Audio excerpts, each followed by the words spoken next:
He'll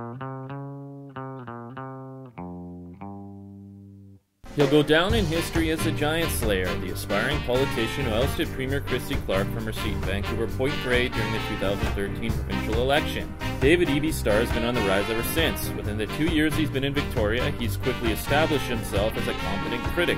So what's new this week? Well, there's that little story about a major NDP breakthrough next door. I mean, I was stunned. I was betting against it. I told people, I said, you know, we're going to see something similar to what we saw in BC, that the polls look one way, and then when people get in the booth, they'll vote another way. And so it was really exciting. Why do you think it happened in Alberta but not here? I think that a lot of the lessons from the BC election were taken over to Alberta. There were a lot of folks who were involved in the BC election who went over there as well. And one of them was to give no quarter. You have to remind the voters about the record of the party in power, and that was one of the major failures of our campaign here. Was the polls were really good, and so the conversation was all about, well, what would you do if you were elected? What are the policies going to be going forward? It's an important part, but it's only half of the discussion, because the other half has to be, here's the reason why you want to vote the party that's currently in power out.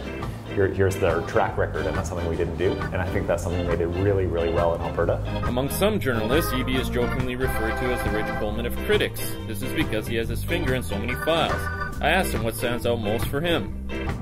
What I've found most interesting about all of this is the aspects, the very pervasive aspect of the provincial government, and the level of provincial government involvement in some really arcane areas of business in the province. And the liquor reform work has been really instructive in terms of how a small government decision can have major impacts on businesses across the province.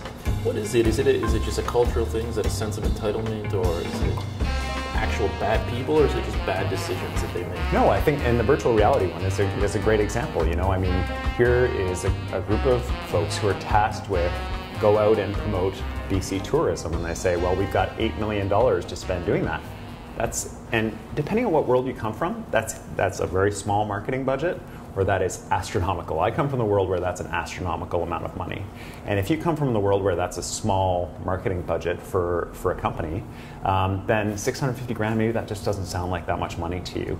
And so I don't fault these individuals for that. Now, with that said, there are people with negative intentions that see a chance to siphon money out of the system, to give jobs to their friends, to give raises to their friends, and we need to deal with that. I'm more of a personal note. I always get a bit of a kick out of watching that question period. There's a bit of theatrics in it. You play quite a significant role for the opposition in question period. What's that been like for you? How do you prepare for it? Is it a sense that, you know, we really got to pump this up? Coming into Victoria as a newcomer is really a big shock for a lot of MLAs that are newly elected on all sides, especially question period, because it is so theatrical, it's so disconnected from how people normally talk to each other. Coming from a legal background, I see a lot of the tradition behind it. I understand the nature of the questioning and why it's happening, and so it makes a little bit more sense to me, but even so, the emotions are very real.